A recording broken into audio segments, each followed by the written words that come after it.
विनोद ठाकुर 12 वर्ष की अवस्था में 1 साल के अंदर में श्रीमद् भागवतम और चैतन्य चरितामृत पूरा का पूरा पढ़ लिए थे। ना किसी पढ़े थे, उस पर टीका भी लिखना शुरू कर दिए थे 12 वर्ष की अवस्था में। जब वो 5 वर्ष की अवस्था में हुए तो वो सुप्रीम कौन है उसकी जिज्ञासा उनके हृदय में प्रकट हो गई। कौन है सुप्रीम, परम भगवान कौन है? और सबसे जाके पूछते थे। लेकिन कोलकाता में काली जी दुर्गा की जो भक्ति वो ज्यादा होता है। अभी दुर्गा पूजा आने वाला है, जय माँ दुर्गा जय माँ काली खूब होता है, खूब अच्छे से पूजा होता है। और ऐसा बताते हैं कि यदि आपको कोलकाता घूमना है तो दुर्गा पूजा के समय में जाइए। वास्तव में क्या फेस्टिवल होता है, देखा हमने, तो वही पैदा हुए भगवान की कृपा से, तो बहुत अच्छे से देखा है। तो दुर्गा, जितने भी दुर्गा जी का मूर्ति बनाने वाला होता था तो उसके पास जाते थे भक्ति विनोद ठाकुर, उनसे पूछते थे क्या इसमें माँ दुर्गा आ चुकी हैं? तो बोलता था नहीं नहीं अभी नहीं आई हैं, आएंगी। कब आएंगी? तो जब ये दुर्गा जी का आंख बनाया जाएगा तब वो इसमें प्रकट होंगी। तो जो पेंट करने वाले होते हैं, दुर्गा मूर्ति बनाने वाले होते हैं, वो भगवान का या मूर्तियों का आंख सबसे लास्ट में बनाता है, ऐसा नियम है। आंख के समय में पेंटिंग भी जो कोई बनाता है तो आंख की जगह पे ऐसे क्रॉस मार्क करके रखेगा। अब देखेंगे एक इसके पीछे है कुछ अपना इनका साइंस है कि आंख खोल दिया मतलब वो प्रकट हो गई, उसका ऐसा इमोशन है, उसकी ऐसी फीलिंग है। तो इसलिए अभी नहीं, अब आंख खाने के बाद मतलब प्रकट होने के बाद कैसे उसको काट छाट और ये सब करेंगे, इसलिए सबसे लास्ट में आंख बनाते हैं। तो बोला कि आंख जब बनेगा तब दुर्गा जी आएंगी। तो जब आंख बन जाता था तो फिर जाकर पूछते क्या दुर्गा जी इसमें आ गई? बोलते नहीं नहीं नहीं दुर्गा जी इसमें अभी नहीं आई है। तो कब आएंगे? तो जब ब्राह्मण लोग मंत्र उच्चारण करेंगे उसके बाद दुर्गा जी इसमें प्रकट होंगी। तो जब दुर्गा पूजा में पंडाल में दुर्गा जी को स्थापित किया जाता था, ब्राह्मण लोग मंत्र मंत्र बोल लेते थे, तब ये छोटा सा बालक जाकर के उस ब्राह्मण को पूछता था कि ब्राह्मण देव क्या इसमें माँ दुर्गा आ चुकी हैं? बोलते थे ये तो पता नहीं। तो भक्ति विनोद ठाकुर को समझ में आई कि सब के सब क्या कर रहे हैं, ठग रहे हैं। एक वैष्णव से उनको परिचय हुआ 12 वर्ष की अवस्था में, और वहां तो उन्होंने गौरांग महाप्रभु के बारे में कुछ सुना। बोले ये थोड़ा कुछ डिफरेंट लग रहे हैं। और जैसे उन्होंने सुना तुरंत उन्होंने क्या किया, चैतन्य चरितामृत और श्रीमद् भागवतम दोनों को कंप्लीट कर लिए। अब पढ़ने के बाद उनको फिलॉसफी क्लियर हो गया। उस दिन से हरे कृष्ण महामंत्र करने लगे, हरे कृष्ण कृष्ण कृष्ण हरे हरे, हरे राम राम राम हरे हरे। उसका जप करने लगे। उससे पहले बचपन में क्या करते थे, राम नाम का जप करते। बचपन से उनका जो लाइफ था वो बहुत स्ट्रगल से बड़ा हुआ था, बहुत स्ट्रगल से। कितना स्ट्रगल था कि जब वो छोटे से बालक थे, करीबन 2-3 साल के बालक थे, तब उनके पिताजी शरीर छोड़ दिए। उससे थोड़े से बड़े हुए तो उनके 2 भाई थे, वो भी अप्रकट हो गए। परिवार में सब के सब एक तरह से खत्म होते चले गए बीमारियों की वजह से। अब जब ये जन्म लिए थे तब तो बहुत ही धनाटे परिवार में जन्म लिए थे, बहुत ही रिचेस्ट फैमिली में प्रकट हुए थे। लेकिन इन बीमारियों की वजह से और ये जो मिसहैपनिंग की वजह से फाइनेंशियली बहुत क्राइसिस आ गया उनके घर में। किसके घर में? भक्ति विनोद ठाकुर के घर में। 12 वर्ष की अवस्था में उनकी माँ देखी कि देखो सब तो जा ही रहे, जल्दी से इसकी विवाह कर देते हैं, एटलीस्ट मेरा भी पता नहीं कब तक मैं रहूंगी। तो 12 वर्ष की अवस्था में एक 5 साल की बच्ची से शादी कर दी। भक्ति विनोद ठाकुर लिखते हैं अपने बारे में कि वो ऐसा विवाह था जैसे लगता गुड्डे गुड़िया का खेल है। 12 साल का बच्चा क्या बुद्धि होता है, अब 5 साल की बच्ची हो क्या बुद्धि होगा। तो उनकी शादी हो रही है, शादी करा दी गई। उनको पता भी नहीं शादी क्या होता है, करा दिया गया। खैर समय अंतराल के बाद वो पत्नी भी शरीर छोड़ दी, वो भी बीमारी की वजह से वो भी अप्रकट हो गई। बाद में उनको 12 साल की अवस्था में फिर जो उनके मामा थे वो अपने पास लेकर के गए, उनको पढ़ाए, कोलकाता में इंग्लिश स्कूल में उनका एडमिशन कराए।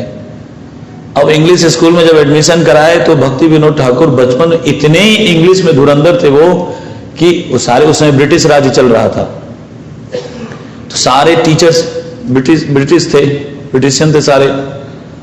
लेकिन इंग्लिश में इनका इतना अच्छा पकड़ था कि वहां पे एक क्लब था, इंग्लिश क्लब, जिसमें वो लोग जाते थे जो इंग्लिश में बहुत धुरंधर है। यदि कोई इंडियन भी है वो बहुत धुरंधर है तो वो उसमें जा सकता है, अदरवाइज उसमें अलाउ नहीं है।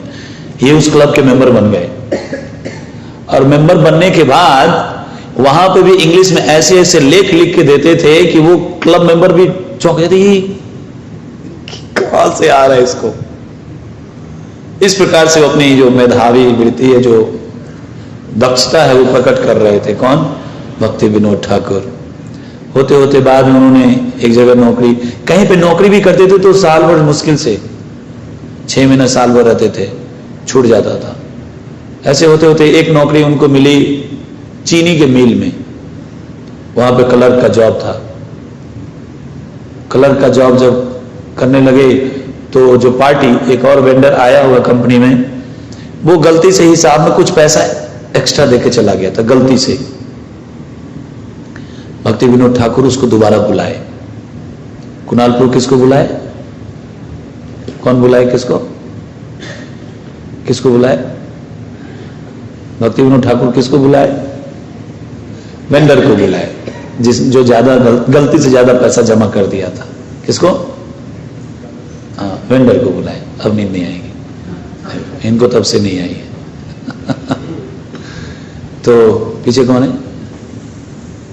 अभिमन्यु सुधाप्रभु। भक्ति विनोद ठाकुर किसको बुलाए थे? हाँ, वेंडर को बुलाए थे। क्यों बुलाए थे? क्योंकि ज्यादा पैसा दे गया था जी गलती से। कौन सी कंपनी में थे भक्ति विनोद ठाकुर? चीनी मिल में। ठीक है, अब कहानी कंटिन्यू है, हाँ, सीधा बैठे से। हाँ, बुला के उसको पैसा उसको दे दिए, रिटर्न कर दिए। तो जो मालिक था वो आ गया, बोला देखिए साहब, आप ब्राह्मण आदमी हैं, आप यहां जॉब नहीं कर पाएंगे। इतनी ईमानदारी से हम चलेंगे तो हम तो खाने के लाने पर जाएंगे, आप प्लीज कहीं और देख लीजिए। मतलब ईमानदारी का भी अब जगह नहीं था संसार में, उस समय नहीं था। अब तो कह रहे ही नहीं। अब तो जितना लूट मार करेगा, जो जितना चापलूसी करता है, बटरिंग, वो उतना ही अच्छा इंसान माना जाता है सामने वाले की दृष्टि में। जो लेपा पोती मीठी मीठी बातें करेगा, है ना, और जो सीधा धर तो उसको फुर्र कर देते हैं लोग। खैर, भक्ति विनोद ठाकुर सोचे इस तरह से कैसे चले। फिर उन्होंने क्या किया, एक इंग्लिश स्कूल में जॉब करना शुरू किया एज ए टीचर। उस समय पहला जॉब उनको टीचर का मिला 5 रुपए का महीने का सैलरी था। फिर दूसरा जॉब उन्होंने पकड़ा, वो 15 रुपए का हुआ। वो जॉब उनको कटक में मिला, कटक पहुंच गए। कटक में जाके जॉब की तो 15 रुपए का सैलरी था, उससे अपना परिवार का भरण पोषण करने लगे। उसके बाद फिर से उन्होंने विवाह किया, एक पुत्र की प्राप्ति हुई। फिर वहां पे जहां पे जॉब करते थे, जॉब करते करते वो पढ़ाई भी कर रहे थे। पढ़ाई करते करते ये सारे लॉ वगैरह ये सारा पढ़ लिए। उसके बाद उनको एक क्लर्क की जॉब मिली जिसमें 40 रुपए महीने की सैलरी की जॉब मिली। तो कुछ उन्नति हुआ। उस समय में 40 रुपया 18वीं सदी में कुछ महत्व हुआ करता था। हमारे आचार्य सब तो ऐसे ही थे। अब रघुनाथ दास गोस्वामी के पापा जो थे वो महीने का उस समय में ये तो क्या नाम है 14वीं सदी की बात हो रही है। उस समय 5 लाख 6 लाख रुपया उनका इनकम था महीने का। महीने का अभी ये कितना करोड़ होगा पता नहीं, कौन कैलकुलेट करेगा भाई। तो भक्ति विनोद ठाकुर को 40 रुपये महीने मिलने लगे। थोड़ा सा ठीक ठाक रहने लगा, पूरे परिवार को लेके आगे वहीं पे उड़ीसा में ही रहने लगे। उड़ीसा में रहते रहते फिर इनको कलर की जॉब मिल गई वहां पे और अच्छा चलने लगा सब कुछ। बाद में ये मजिस्ट्रेट बने। तो पहली बार जब इनको एज ए मजिस्ट्रेट अपॉइंट किया गया तो वो किया गया छपरा साइड में, वहां पे बिहार में। अभी बिहार है, पहले बंगाली हुआ करता था। बंगाल का बॉर्डर हुआ करता था दरभंगा तक। दरभंगा का नाम ही इसलिए पड़ा है, दरभंग, 2 शब्द को मिला के। जो पहले बंगाल से बिजनेसमैन जाते थे उधर बिहार की तरफ, क्योंकि मिथिलांचल हुआ करता था, तो उधर जाते थे अपना व्यापार करने के लिए। तो बंगाल से ज्यादा व्यापारी जाते थे, तो बोलते थे कि व्यापारियों का जो अब नया एरिया में आने का जो रास्ता है वो दरभंगा है द्वार किसका? बिजनेसमैन का, इसलिए दरभंगा। तो पहले ये सब बहुत आगे तक बंगाल था, बाद में बिहार का विभाजन हुआ तो ये सारा छपरा अपरा जो भी आ रहा है, बक्सर ये सब इधर आ गया बिहार में।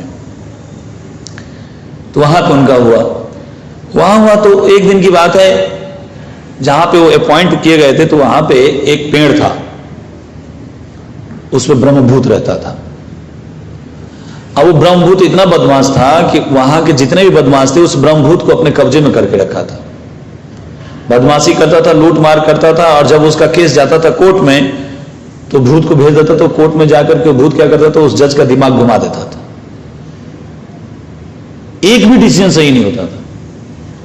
अब भक्ति विनोद ठाकुर इतने परफेक्ट जज थे, मजिस्ट्रेट बने थे कि कोई भी डिसीजन लेने में और उसका केस सुनवाई करने 5 मिनट मैक्सिमम, 5 मिनट में भयंकर से भयंकर कॉम्प्लिकेटेड से कॉम्प्लिकेटेड केस क्यों ना उसको सुनते थे, डिसीजन देके खत्म कर देते थे, क्योंकि साधक थे, बड़े खतरनाक साधक थे।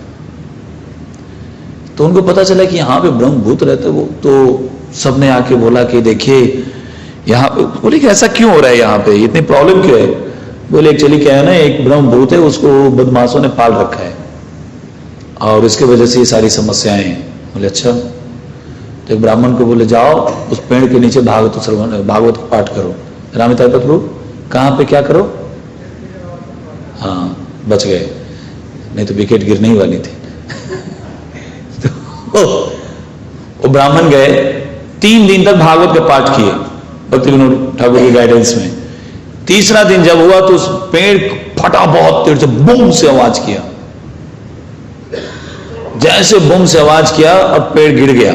उसके बाद से ब्रह्मभूत का उद्धार हो गया। ब्रह्मभूत आया, भक्ति विनोद ठाकुर को प्रणाम किया कि आपकी कृपा से मेरा उद्धार हुआ, मैं तो कब्जे में था, कैद था।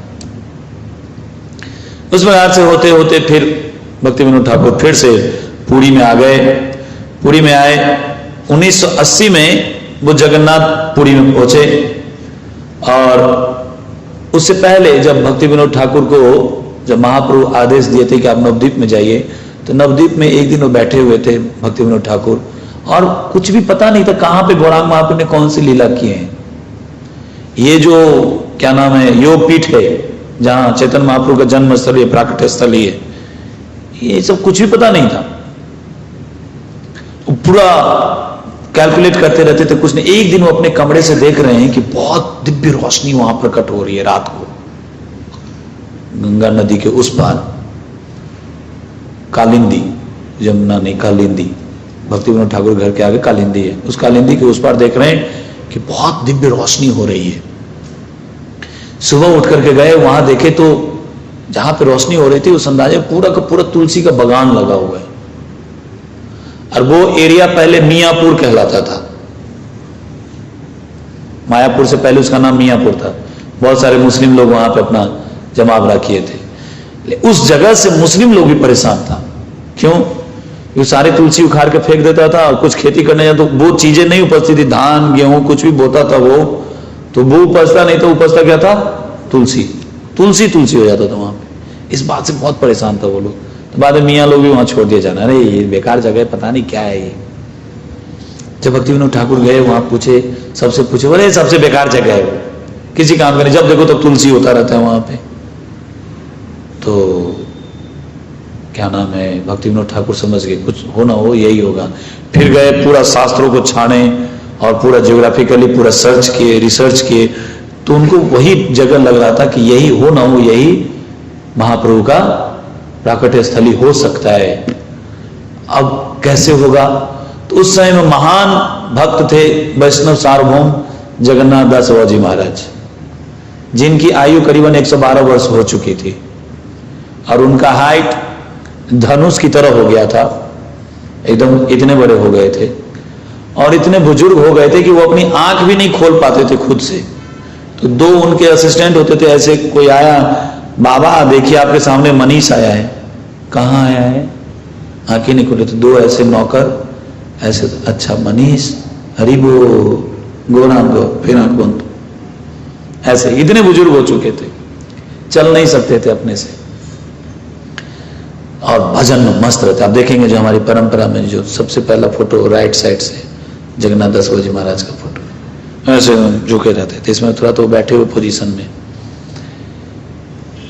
भक्ति विनोद ठाकुर गए उनके पास, ये तो पूरा सर्वे कर लिए, से पता चला कि ये तो महाप्रभु का प्राकट्य स्थल, यही बताएंगे, इनसे कंफर्म कराते हैं क्योंकि महाभागवत ही आइडेंटिफाई कर पाएंगे। गए उनसे बोले कि बाबा जी महाराज, और भक्ति विनोद ठाकुर उनको शिक्षा गुरु भी मानते हैं। तो हमारी जो गुरु परंपरा प्रणाली उसमें शिक्षा गुरु में जाते हैं, चल रहा है, जिनसे उन्होंने शिक्षा लिया, जिनके गाइडेंस में। तो उनके पास गए, बोले ऐसे ऐसे मैंने पता किया, थोड़ा आप चल के देख लेते कि मैं सही समझ पा रहा हूं या नहीं समझ पा रहा हूं। बोले ठीक है चलते हैं। तो कैसे जाएंगे? तो जगन्नाथ दास जी महाराज के एक डिसाइपल थे बिहारी क्या किया, उनको टोकरी में लिया, सिर पे बिठाया और लेके चल दिया। और जैसे वहां पे आए, उस योग पीठ जो अभी है उस एरिया में जैसे आए, वो 112 साल का बुजुर्ग व्यक्ति जो धनुष के आकार में झुका हुआ था, जैसे अभी रोहित प्रभु बैठे हुए हैं, एकदम धनुष आकार, एकदम झुके हुए, जिनकी आंखें अपने से नहीं खुली, हाथ पैर नहीं हिल रहा था। उस जगह पे आते ही ऐसा वर्णन आता है कि उस टोकरी में जो बैठे हुए थे, ऊपर बिहारी के सिर पे, उस टोकरी से 12 से 14 फीट ऊपर छलांग लगा के जगन्नाथ दास जी महाराज कूद गए नीचे। और आई तो हमार गौरांगी जन्म स्थान, गौरांगो गौरांगो करने लगे। हाँ बोलिए, जोर से बोलिए, ऐसे करने लगे। भक्ति विनोद ठाकुर लिख दिए कि ये योग पीठ है, ये महाप्रभु का प्राकट्य स्थली, जन्मस्थली। इस प्रकार से सारे जन्मस्थली का उन्होंने, सारी लीला स्थलियों का पुनः स्थापना की भक्ति विनोद ठाकुर। दूसरा, एक दिन वो बैठे थे तो ऐसे वो देख पा रहे, वो अपने उसमें लिख रहे हैं कि एक दिन आएगा कि मलेच्छ लोग भी दोनों हाथ ऊपर करके गौर हरि गौर हरि, गौरांगो गौरांगो, जय सचिनंदन जय सचिनंदन, ऐसे करते हुए आएंगे। और भारत के भी सारे भक्त लोग ऐसे आएंगे नाचते हुए, एक दूसरे से गले मिलेंगे और गौर हरि करते हुए नृत्य करेंगे। और चैतन्य भागवत में, चैतन्य मंगल में भी प्यार आता है, उसमें महाप्रभु बताते हैं कि एक ऐसा मेरा सेनापति भक्त आएगा जो मलेच्छ के देश में जाकर के मलेच्छों को भी भक्त बनाएगा। और वो श्रील प्रभुपाद हमारे इसको साकार किए, श्रील प्रभुपाद की। तो उन्होंने देखा, और वो आज आप जाएंगे देखेंगे, जब गौर पूर्णिमा में जो परिक्रमा होता है, गौर पूर्णिमा के समय में दुनिया के कोने कोने से लोग आते हैं, भक्त लोग आते हैं। और वो जो संगम, एक ग्राउंड बना हुआ है बहुत बड़ा मंदिर के बगल में ही, उसमें सब इकट्ठा होते हैं।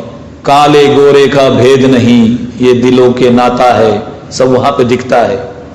ये तो गाना अब साकार हो रहा है हमारे भक्ति में। सब कौन कौन से देश के कौन कौन क्या है नहीं है, कहां से, सब वहां गले मिल रहे हैं, गौरांगो गौरांगो करके। ये भक्ति विनोद ठाकुर देख लेते, भविष्यवाणी किए थे भक्ति विनोद ठाकुर।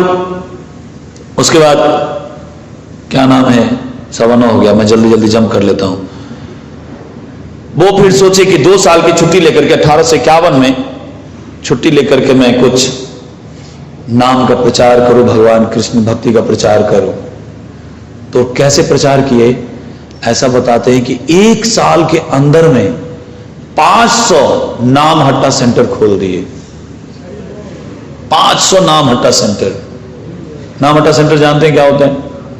जिसको आप लोग समझिए आज के समय में एक्सटेंशन सेंटर्स, जितने भी हमारे सेंटर्स है, नाम हट्टा सेंटर जिसपे वीकली प्रोग्राम होता है।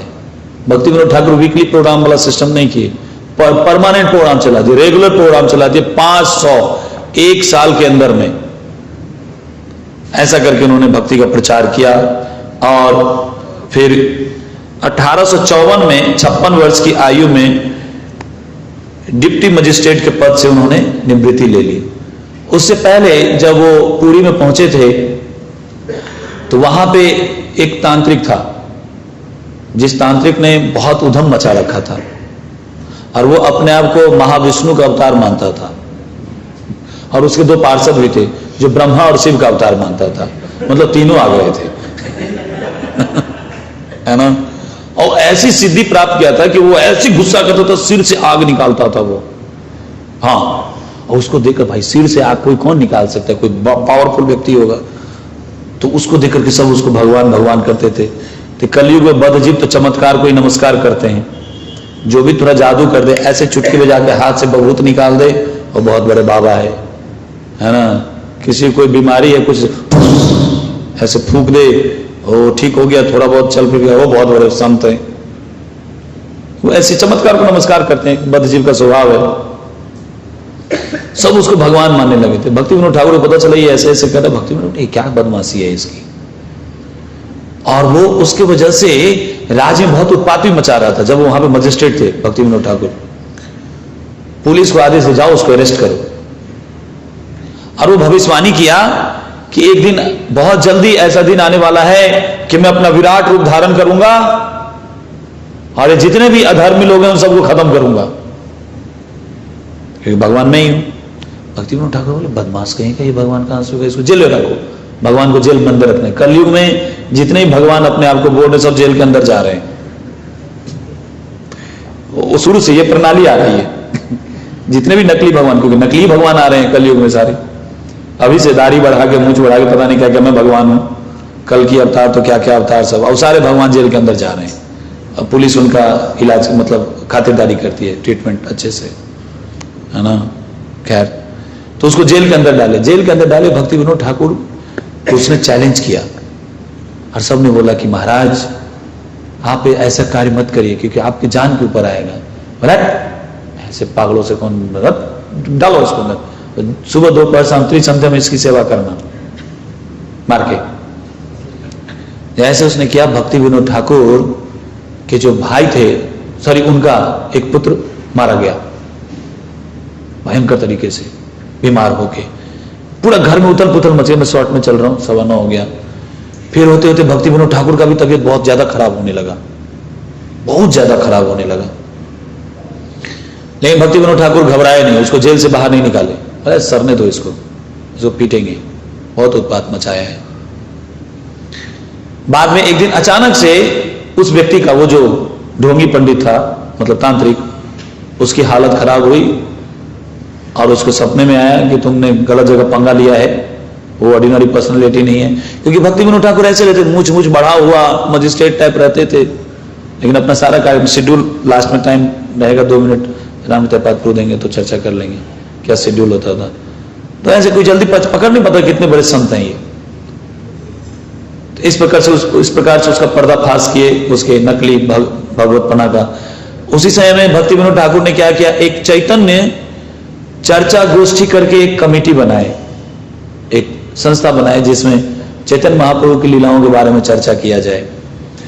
और ऐसे ऐसे उस गोष्ठी से लोग जुड़े जो कि महाप्रभु के समय से जो कनेक्टेड, जो उनसे स्ट्रांगली कनेक्टेड, फिर उनसे ऐसे परंपरा से जो भक्त लोग थे वो सब कनेक्ट हुए। एक बाबा जी थे जो नहीं कनेक्ट हुए, वो भक्ति विनोद ठाकुर से द्वेष रखते थे। क्यों? वो उनको मानते नहीं थे कि संत हैं, क्योंकि वो न कंठी माला पहनते थे न तिलक लगाते थे, और भागवत और इन सब बड़ी बहुत जबरदस्त टीका का उल्लेख करते थे। वो नहीं मानते थे, वो उस गोष्ठी से कनेक्ट नहीं हुए। भक्ति विनोद ठाकुर कोई फर्क नहीं पड़ा। अचानक वो जो रघुनाथ दास बाबा जी थे, उनकी तबीयत खराब हो गई, भयंकर तबीयत खराब हो गई, लगा अब मर ही जाएंगे। अब वो परेशान कि मेरी ऐसी तबीयत क्यों खराब हुई। जब आखिरी स्थिति था एक तरह से, तब उसके स्वप्न में जगन्नाथ जी आए और उनके सपने में आकर के जगन्नाथ जी बोले, तुमने एक महान वैष्णव के चरणों में अपराध किया है। किसके चरणों में? भक्ति विनोद गोसाई के चरणों में। भक्ति विनोद ठाकुर उससे पहले विपिन बिहारी गोस्वामी हुए, जिनसे वो हरिनाम दीक्षा लिए थे। और शिक्षा प्रणाली किसको मानते थे? जगन्नाथ दास बाबा जी महाराज को। तो विपिन बिहारी से उन्होंने दीक्षा लिया था। तो उनको गुरु के रूप में मानते थे। अब इस पे एक छोटी सी लीला याद आ रही है। उनको जो गुरु मानते थे, तो एक बार क्या हुआ, बिमला प्रसाद जो उनके भक्ति सिद्धांत सरस्वती ठाकुर जब प्रकट हो चुके थे, तो उनको लेकर के वो अपने गुरु के पास गए थे। कौन? भक्ति विनोद ठाकुर। तो जैसे गए तो गुरु के सामने में कैसे जाना चाहिए, उसी तरीके से अपने आप को रखे, जैसे मुंडी एकदम अपना सिर गुरु के चरणों में झुका दिए। जैसे सिर झुकाए तो जो गुरु थे वो दोनों चरण और दोनों हाथ उनके सिर पे रख दिए। किसके? भक्ति विनोद ठाकुर के। और ये चीज बिमला प्रसाद बगल में बैठ के देख रहे थे। अब बिमला प्रसाद मीन्स भक्ति सिद्धांत सरस्वती ठाकुर प्रभुपाद जी के गुरुदेव, हमारे परम परम गुरुदेव। वो कैसे, वो कौन है? Rays of Vishnu. जब भक्ति विनोद ठाकुर बहुत प्रार्थना किए थे भगवान से कि आप अपनी एक रोशनी के रूप में किसी ऐसे भक्त को भेजिए जो आपके नाम गुणगुला का प्रचार प्रसार कर सके, और प्रकट हुए थे वो। तो वो ऐसे ही थे, बचपन से ही धुरंधर वही ऐसे बैठे थे। तो वो देख लिए कि किस प्रकार से गोसाई जी मेरे पिताजी के सिर पे अपना पैर रखें। ठीक है, वो बैठे रहे। तो भक्ति विनोद ठाकुर और जो एक दो लोग थे वो अपना रूम से बाहर निकले प्रणाम करके, ये वहीं बैठे रहे। किस लिए बैठे रहे? अभी इनको दिखाता हूं क्या किया इन्होंने। चले गए तो बोले मुसाई, मुसाई मतलब महान ठाकुर, ये सब बंगला में बोला जाता है। गोसाई आपने क्या किया? क्या किया? आप किसी के भी सिर पे चरण अपना रखते हैं, हाथ रखते हैं, ये जाने बिना कि इसकी क्या स्थिति है। ठीक है, मुझे उसे कोई प्रॉब्लम नहीं है। आपको पता है मेरे पिताजी कौन है?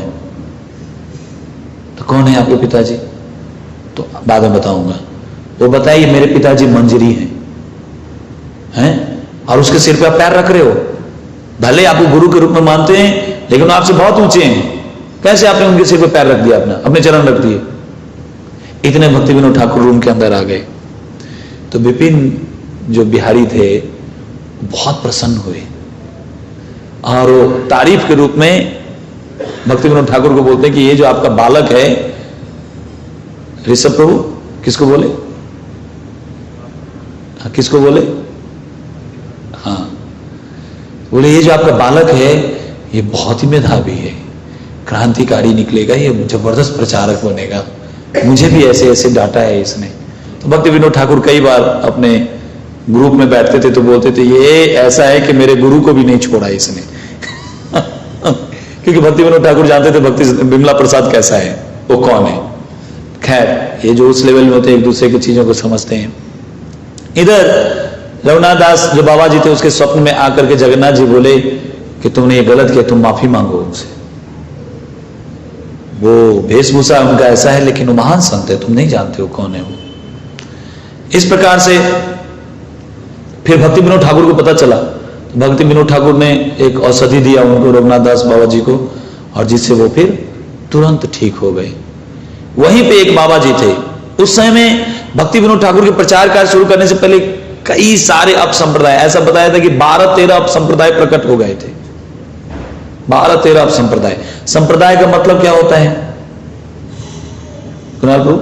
संप्रदाय का मतलब क्या होता है?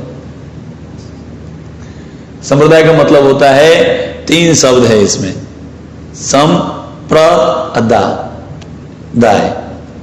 3 शब्द मिला के संप्रदाय है। सम मतलब संपूर्ण रूप से, पूर्ण चीज, वस्तु।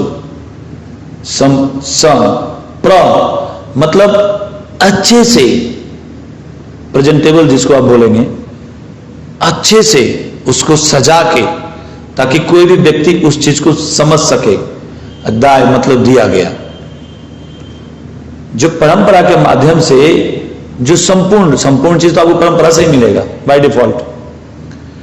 तो परंपरा के माध्यम से जो अच्छे से चीजों को हमारे तक पहुंचाया गया है, अगले जनरेशन तक के लिए, आने वाले जनरेशन तक के लिए, वो संप्रदाय है शास्त्रिक तरीके से।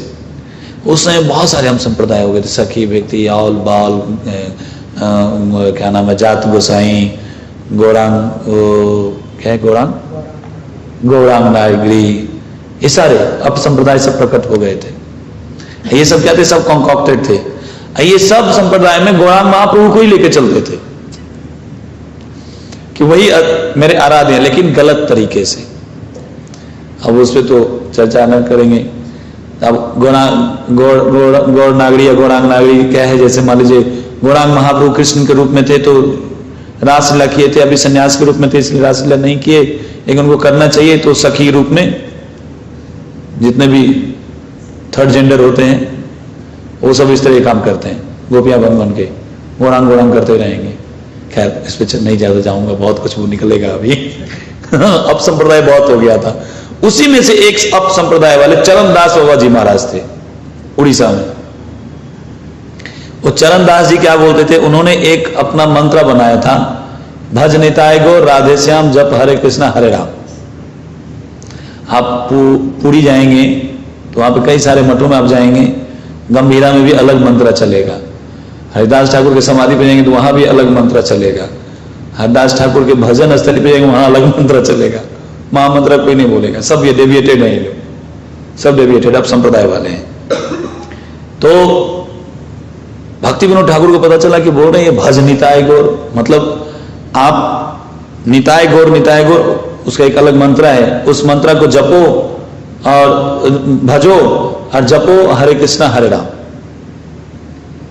तो महामंत्र यदि जपना है आपको तो हरे कृष्णा हरे राम करो, और जब कीर्तन करना है तो भज निताय गौर भज निताय गौर भज निताय गौर भज निताय गौर राधे श्याम भज निताय गौर राधे श्याम, ऐसे करो। ये तो कॉन्कॉप्टेड था। तो भक्ति विनोद ठाकुर उसको बुलाए, भक्ति विनोद ठाकुर बुलाए तो नहीं आया। बहुत मुश्किल से एक बार मीटिंग फिक्स हुआ। भक्ति विनोद ठाकुर बोले ये मंत्र आप कहां से लाए? बोले मेरे को दिव्यता से प्राप्त हुई है, ट्रांस में प्राप्त हुआ है मुझे, मैं ध्यान में था तो मुझे ये मंत्र रिवील हुआ है, इसलिए मंत्र बोल रहा हूं। नहीं मान रहे थे, बाद में ऐसा वर्णन आता है कि बहुत डिस्कशन होने के बाद कई दिनों तक चला, कई बार चला, तब जाके वो एक्सेप्ट किया।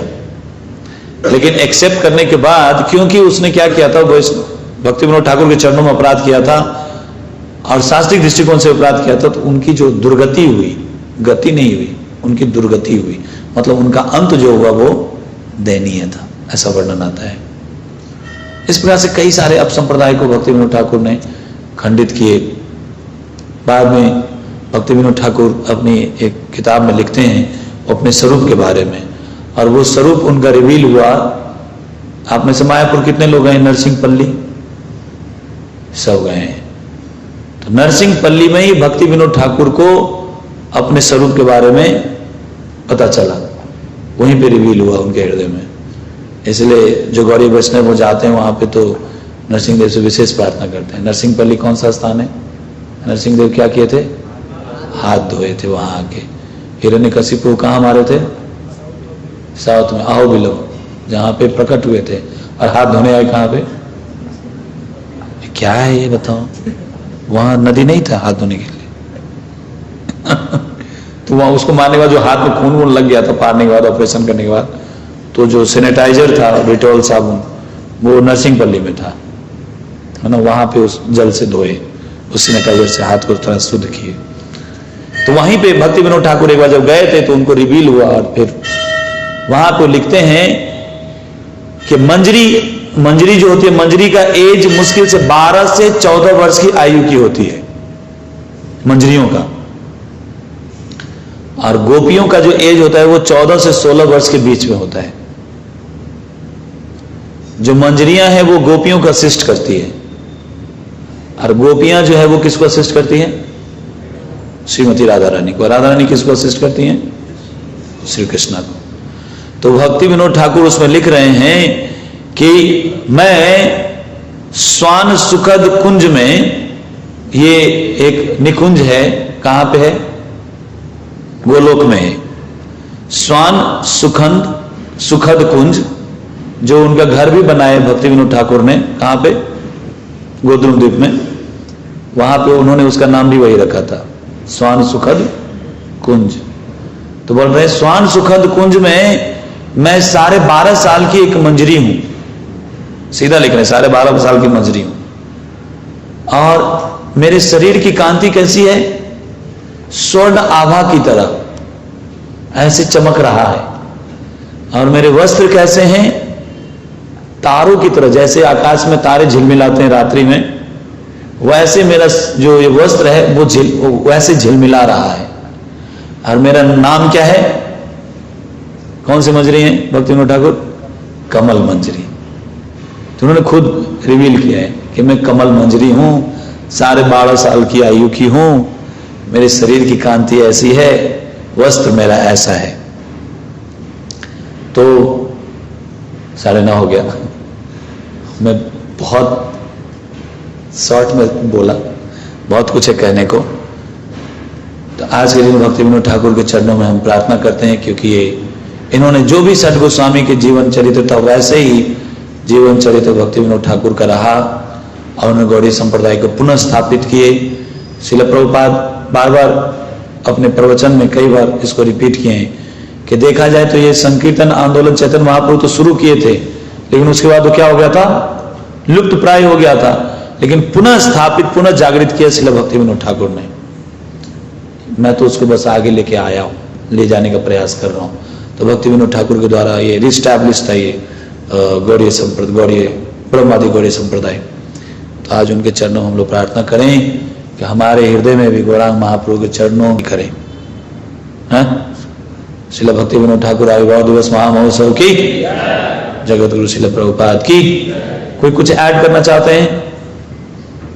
गॉड शुरू समथिंग? यस, महासुंदर प्रभु शॉर्ट में कुछ माइक दो भाई बाबा को। अच्छा, शेड्यूल भक्ति विनोद ठाकुर का शेड्यूल मैं एज इट इज पढ़ देता हूं। कितने लोग फॉलो करने के लिए तैयार हैं? गलती से हाथ मत उठा देना। भक्ति विनोद ठाकुर रात्रि में ये भक्ति सिद्धांत सरस्वती ठाकुर भक्ति विनोद ठाकुर के शेड्यूल के बारे में लिखते हैं। उन्होंने ये हम सब के लिए अवेलेबल कराया। 7:30 से 8 बजे शाम में वो आराम करते थे, उसके बाद उठ जाते थे 8:30 बजे। तब से लेकर के 10 बजे तक वो लेखन कार्य किया करते थे, और फिर 10 बजे थोड़ा सा ब्रेक लेके फिर से मतलब कंटिन्यू रहता था वो उनका लेखन कार्य, और फिर जाके 4 बजे सीधा रेस्ट करते थे सुबह में। 4 बजे से कितने बजे तक रेस्ट करते थे? 8 बजे तक नहीं, 4 बजे से 4:30 बजे तक वो सोते थे बस। 4:30 बजे उठ जाते थे, आधा घंटा रेस्ट। 4:30 बजे उठ के मुंह हाथ धो के हरे कृष्ण महामंत्र का जप करते थे। उसके बाद 7 बजे फिर पत्र लिखते थे, जिसका भी जो कोई क्वेश्चन होता था या जो अपने जो भी शास्त्रीय क्वेश्चन होते थे उसको पत्र द्वारा, व्हाट्सएप तो था नहीं उस समय में कि लिख के भेज देते फटाफट या मेल ड्रॉप करते, तो पत्राचार होता था। तो 7 बजे से 8:30 बजे तक वो पत्र लिखते थे। 8:30 बजे फिर क्या करते थे? जो भी गेस्ट आते थे उनको एंटरटेन करते, मतलब उनको आवभगत करते थे, और नहीं तो फिर अपना पढ़ाई जारी रखते थे, पढ़ते रहते थे। 9:30 से 9:45 बजे तक फिर थोड़ा आराम करते थे 15 मिनट। कितना मिनट आराम हो गया? 45 मिनट। गुड। 9:45 बजे फिर स्नान करते थे। स्नान करने के बाद आधा चौथाई दूध, मतलब आधी चौथाई मतलब 250 ml, 250 ml दूध। उसके बाद कुछ चपाती, 2 चपाती और कुछ फल नाश्ता करते थे। नाश्ता हाथ से कॉफी छूट गया। उसके बाद, और इतना तेज छूटा कि आवाज आ रही है। अब सोचिए, अभी से हालत खराब है, अभी तो पिक्चर बाकी है, अभी और सुनो। फिर 9:45 में नाश्ता शुरू करते थे। 55 में फिर उनकी गाड़ी तैयार रहती थी कोर्ट जाने के लिए। और इकलौते इंडियन ऐसे थे जो ब्रिटिश राज में भी मजिस्ट्रेट थे। कई बार उन्होंने रिजाइन मारने का प्रयास किया, कई सारे बहाना दे करके, लेकिन वो ब्रिटिश गवर्नमेंट इतने इतना बड़ा फैन हो गया था भक्ति विनोद ठाकुर का कि कोर्ट से लेकर के उनके घर तक रेलवे ट्रैक लगा दिया था कि आपके घर से ही ट्रेन आपको लेके आएगी और छोड़ने जाएगी। पूरा पिक एंड ड्रॉप फैसिलिटी दे दिया था। तो गाड़ी तैयार होती थी, कोर्ट चले जाते थे। उसके बाद 10 बजे अदालत शुरू होती थी। 9:55 में जाते थे, 5 मिनट में पहुंच जाते थे, स्पेशल सीधा पहुंच जाते थे कोर्ट में। 10 बजे अदालत शुरू होती थी, 1 बजे तक अदालत चलता था, कोर्ट का काम चलता था। उसके बाद घर आते थे, दोपहर 2 बजे तक आके नहाते थे। उसके बाद फिर से कार्यालय वापस जाते थे। फिर 5 बजे आके संस्कृत से बंगला में अनुवाद करते थे। फिर शाम में भोजन वगैरह नाश्ता करते थे। नाश्ता करने के बाद 15 मिनट नाश्ता में लगाने के बाद फिर से लेखन कार्य शुरू कर देते थे। तो टोटल देखा जाए भक्ति सिद्धांत सूरी ठाकुर एक जगह लिखते हैं कि मुश्किल से वो 1 से 1.25 घंटा रेस्ट करते थे। इसको बोलते हैं अव्यर्थ कालत्वम। अव्यर्थ कालत्वम का मतलब क्या है? जोर से बोलिए। एक भी क्षण कृष्ण के बिना नहीं बीतने चाहिए। वेस्ट तो हमारी भौतिक बुद्धि तो बोलते हैं कि हम तो वेस्ट कर ही नहीं रहे, सारा समय हम यूटिलाइज कर रहे हैं। तो इसलिए बेहतर है कि हम लोगों के लिए ऐसे बोलना चाहिए, एक भी क्षण कृष्ण के बिना क्या व्यतीत नहीं होनी चाहिए। उसको बोलते हैं अव्यर्थ कालत्व। या फिर एक एक क्षण जो कृष्ण के लिए यूटिलाइज करे उसको बोलते हैं कृष्ण भक्त या कृष्ण अव्यर्थ कालत्व नहीं। ठीक है। हरे कृष्ण कृष्ण कृष्ण हरे हरे हरे राम